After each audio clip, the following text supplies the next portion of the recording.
Our next guest explores his experience of systemic racism as a biracial man in his new book, Black and White, an intimate, multicultural perspective on white advantage and the paths to change. Author Stephen Dorsey is with us this morning. Good morning to you. Good morning. First of all, tell us about you and what inspired this book, Stephen. The global reckoning on race in 2020, the murder of George Floyd really also just, really impacted me heavily. It was shocking, sad, I was angry. And really, I decided it was kind of awoke something in me. My personal story that I've lived with for my whole life had a quite unconventional upbringing as a youth in terms of actually being raised in a racist home.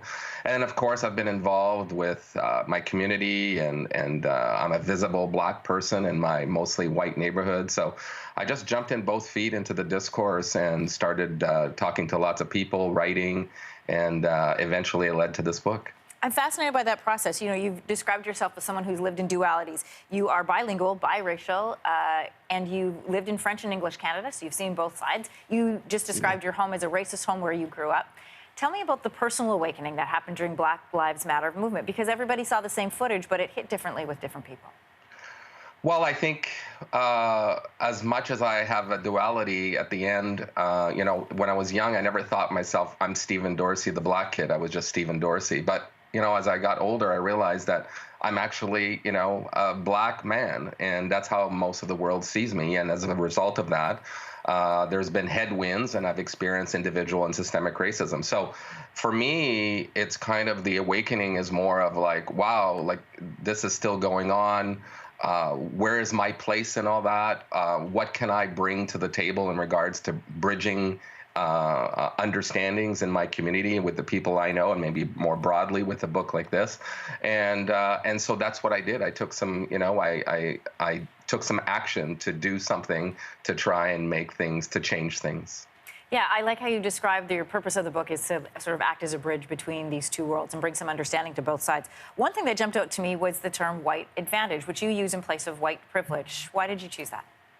Well, it's a great question. As I talked to hundreds of people, and people were starting to try and grapple with the words racist and anti-racist and white privilege, and I realized the word privilege really triggered a lot of white people in regards to defensiveness. They go, "What are you talking about, Stephen? I'm not privileged. I came from humble beginnings. I worked hard for everything I have." And I said, no, that's not what we're talking about. We're talking about advantages. Even if you don't know or you're not aware that you have them, just simply because you're white, they're people of color and Black people and Indigenous people in Canada have lots of disadvantages that are baked into the systems and institutions of this country for hundreds of years, and they continue to be so today.